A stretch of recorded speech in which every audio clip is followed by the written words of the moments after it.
பழனிவேல் 6-8 தசாபக்தி நடப்பவருக்கு திருமண பொருத்தம் தவறாகத்தானே அமையும். இந்த பாருங்க, 6-8 தசாபக்தி நடந்தா அப்போ கல்யாணமே ஆகாதா?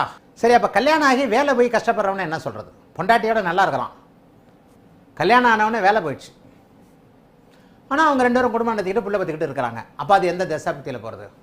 மிஸ்டர் பழனிவேல் 6-8 தசாபக்தி அமைப்புகள் நடந்தாலும் அந்த இடத்துல 7ஆம் பாவகத்தினுடைய தொடர்பு இணைவு வரும்போது மட்டும்தான் புருஷனும் முண்டாட்டியும் கோர்ட்டுக்கு போவாங்க. கல்யாணம் நடந்துருச்சு, 6-8 தசாபக்தி நடக்குது, அவனுக்கு வேலை போகுது, அவன் கடங்காரன் ஆகப்போகிறான், 8 பாபத்துவம் ஆயுள் போகிறது. 6-8 தசாபக்தி நடந்தாலும் 7ஆம் பாவகத்தோடு தொடர்பு ஏற்படுகிறதா? நான் இடத்துல ஒரு லைவில் சொன்னேன் பாருங்க, 6ஆம் பாவகத்தை போய் 8ஆம் பாவகதி, இது 7ல் இருந்து 7ஆம் பாவகதி இருந்தால் யார் கேஸ் போடுவா? தாம்பத்திய சுகம் கொடுத்தவள் தானே கேஸ் போடுவாள்னு சொன்னேன். 7ஆம் பாவக தொடர்பு 40 வயசு வரைக்கும் 6ஆம் அதிபதி 8ஆம் அதிபதி நடக்குதியா?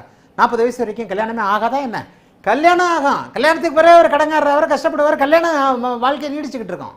இந்த முட்டா பையலுக்கு போய் கல்யாணம் பண்ணி கொடுத்தேன், பொண்ணை பெற்றவன், இவனுக்கு போய் கல்யாணம் பண்ணி கொடுத்தேன், பொண்ணை நல்லாவே வச்சுக்கல, நான் தான் மாதம் மாதம் என்ன கொடுக்க வேண்டியிருக்கு, இவன் கடனை நான் தான் கட்ட வேண்டியிருக்கு, வேலை வெட்டி இல்லாமல் வீட்டிலே திடுறான், குடியார பயிலாக இருக்கான்.